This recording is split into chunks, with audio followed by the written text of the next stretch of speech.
Star Trek the Motion Picture relaunched the franchise on the big screen, successfully bridging the gap between the classic television series and its cinematic future. Marvel's adaptation is surprisingly faithful despite the film's long and often difficult development. Prepare to go where few fans have gone before as we explore 10 amazing facts about this comic book adaptation.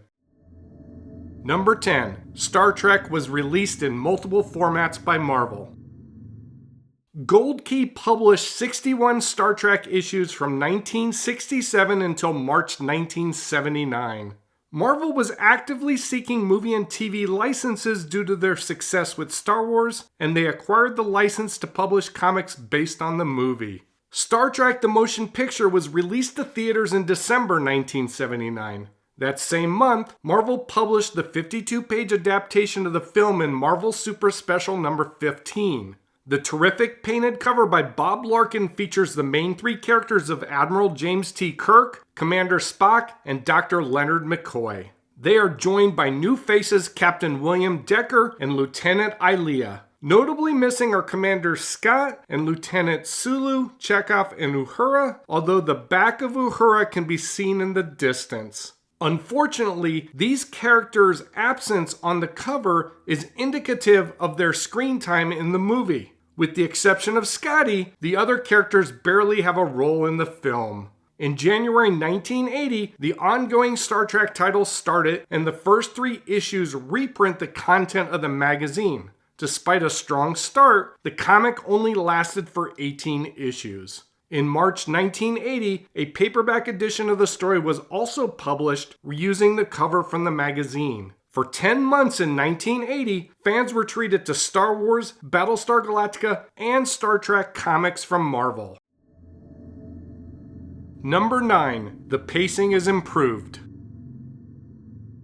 The first Star Trek film is famously slow, with extensive, drawn-out scenes of the exterior of the Enterprise and the mysterious V'ger. Fortunately, the comic is scripted by Marv Wolfman and drawn by Dave Cockrum, who do an excellent job of speeding up the pace. Instead of aping the movie's long scenes with no dialogue, they expertly fill every panel with artwork, complemented with speech balloons and comment boxes, smoothing out the overly long sequences in the film. The dialogue balloons do a good job of accurately following the film as well. Compared to the Star Wars and Battlestar Galactica adaptations, the artwork in the Star Trek comic is really good. Dave Cockrum took the assignment seriously, and it shows. While it doesn't live up to the standards of the Logan's Run adaptation by George Perez, which is admittedly a high bar, Cockrum's characters are easily recognizable, and his panel layouts help translate the story to the comic format in an interesting way.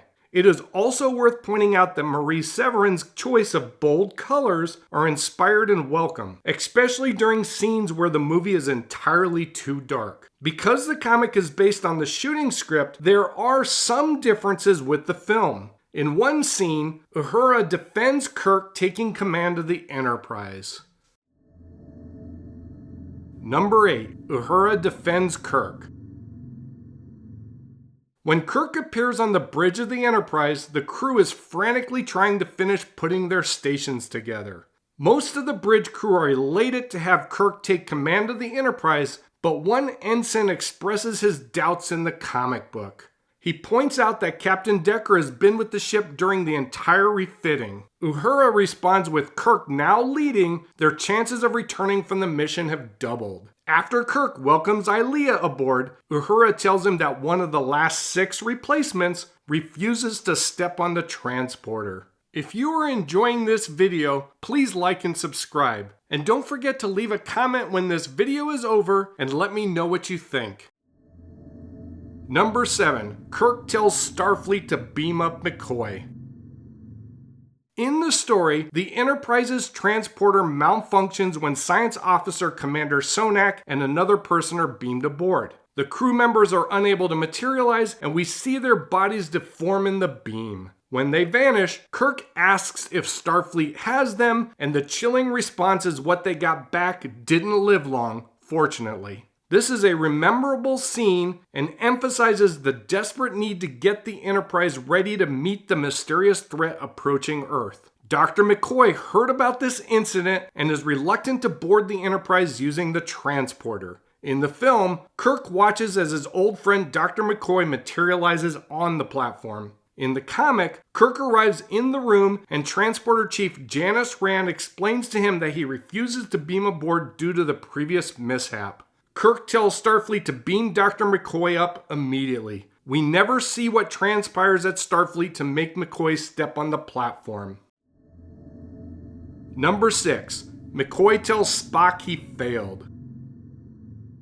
Early in the story, Spock is performing the ritual of Kolinar to purge himself of all emotions and achieve pure logic. Spock is told his human emotions are not fully extinguished and he will need to seek his answers elsewhere. When he arrives on the Enterprise, he is distant and more cold than usual. Kirk and Bones are concerned and later meet Spock in the officers' lounge to catch up with their old friend. Spock tells them he sensed the consciousness of the mysterious vessel approaching Earth. Many of the humorous quips found in the film are not present in the comic, but a line not found in the film is. McCoy bluntly tells Spock it doesn't take a psychiatrist to figure out that he failed. Of course, Spock's response affirms McCoy's deduction and Kirk cuts off the conversation. I can only guess that McCoy was too harsh in this sequence in the script because they lighten up the dialogue considerably for the film. When Chekov is struck by energy from the mysterious vessel, he receives help from an unlikely source.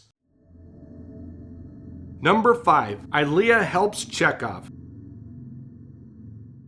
In the film, when Chekov is zapped by the energy from the alien craft, Decker rushes to help him. Soon afterwards, Dr. Chapel appears to tend to his wounds. In the comic, when Decker goes to help Chekov, the navigator Ilia tells him she can stop his pain. As a Deltan, she has an intense allure and heightens emotions in other humanoids. Earlier in the comic, she does say she would never take advantage of a sexually immature species, which is not in the film. Apparently, their touch can also relieve pain, although it cannot heal the wound because we again see Dr. Chapel attend to Chekov. When the alien probe appears on the bridge, Ilia is not the only crew member that disappears. Number 4. A security guard is killed by the probe.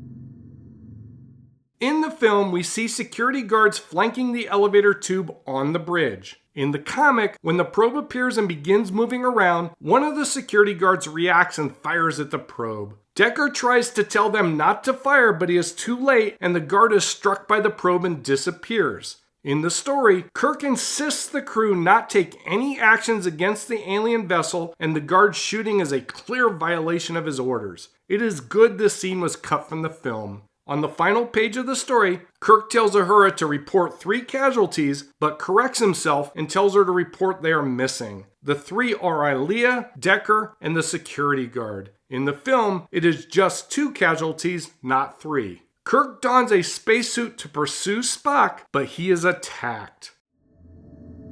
Number 3. Kirk is attacked by a crystalline swarm. Spock leaves the Enterprise to seek answers in the bowels of V'ger. Kirk goes to find his friend, but all he can do is retrieve Spock's unconscious body and bring it back to the ship. In the comic, Spock does not make it to the other chamber in the enormous ship before Kirk spots him. Kirk is attacked by a crystalline swarm, and he is unable to reach his phaser. The bridge notifies Spock of Kirk's predicament, and Spock shoots after hesitating, freeing Kirk. While Spock travels further into V'ger alone in the film, in the comic, he is now accompanied by Kirk. Number 2. Spock and Kirk discover the advanced data storage recordings together. In the film, Spock travels to another chamber in the enormous ship V'ger alone and sees advanced data storage recordings including V'ger's home planet, entire galaxies, the Epsilon 9 station, and Ilia. In the comic, Kirk is with Spock when these recordings are discovered. They also see an image recording of the 3 Klingon cruisers attacked by V'ger at the start of the story. These are some of the panels where Maurice Severin's coloring shines. This sequence in the film is very dark, but Severin uses reds and yellows very effectively to show these image recordings. After Kirk and Spock are back on the Enterprise, Kirk sends a message to V'ger. Number 1. Kirk sends a message to the Ilia probe in engineering. Kirk is in sickbay with Spock when they discuss Spock's findings. Spock tells Kirk that V'ger is a conscious living entity from a planet populated by machines and is seeking answers. In the comic, Kirk asks Chekov where Ilia and Decker are. He then tells him he wants to send a ship's announcement to only engineering where they are located. Over the loudspeaker, he announces that the alien ship is not a manned vessel, but a living entity. Decker then wonders who programmed it and for what. Ilia responds that it is to learn all that is learnable to deliver the data to the creator. All the dialogue during this sequence is repetitive of other scenes, so it is logical it was cut from the final film. Thank you for watching this video. If you enjoyed it, please click the like button. If you would like to see more content like this one, please subscribe. And as always, leave a comment letting me know what you think.